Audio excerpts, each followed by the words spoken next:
Hello, my name is David Doria. This is my project for Sprint 2. I added on to my project for Sprint 1, which is this app, and I decided to add a SQL database to it. I had a kind of a hard time implementing the database in Flutter, and because of that, I was only able to implement um, the store feature or inserting into the database, and part of getting that information out of the database. And I just didn't have enough time to complete the delete and update features of the database. Although I hope I can keep working on it in the next few days. So here it is. So this is from last sprint. I can create a new game. I'll name it Star Wars. The character named Luke Skywalker. Be a level 10. Be a Jedi. Give them 90 here, and then random stuff in these fields. If I press continue, it'll save that data to the database. So here under app inspection, I can see what's in the database for right now.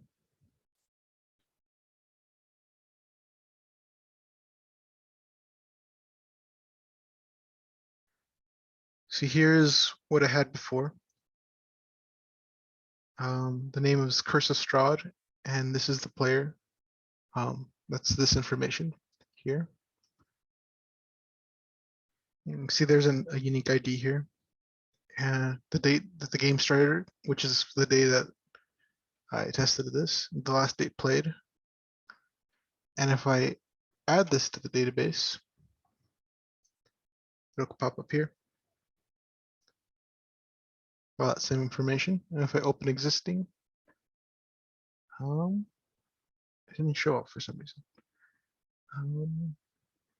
I was working on getting this to work, and I forgot I didn't put it back.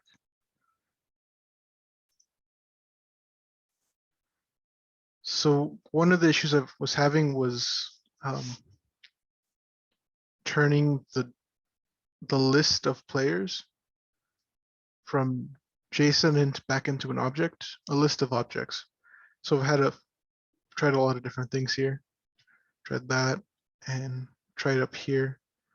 But I haven't been able to get that to work and deserialize. So for now, I just pass in an empty list, and that usually makes it work.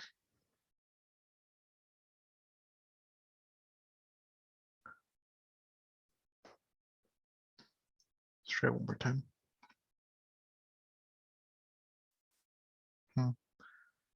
Something went wrong with my Flutter display of the information. But you can see in here that the database is working at the very least for adding information in. And loading information is still work in progress. I have here these two models, my game model, which holds an ID for the game, the name of the game, the date started, and the list of players, the list of non-player characters, and the list of enemies. And these are all lists of entities, which are here. Each entity has a name, a type, a level of health, and then those attributes. And yeah, this is the database class I have. There's a getter function for the database. If the database is not null, it'll return the database. If it is null, then it'll initialize it here in this function. I'll call this onCreate database method. I'll call this function create table game with these different fields.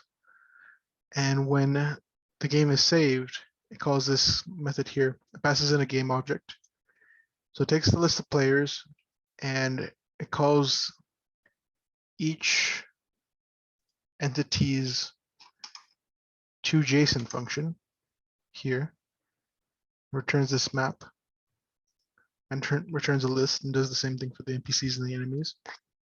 And then it calls this SQL instruction to insert into game with the different fields. And then to load in is still, well, loading in is still work in progress, as you can see.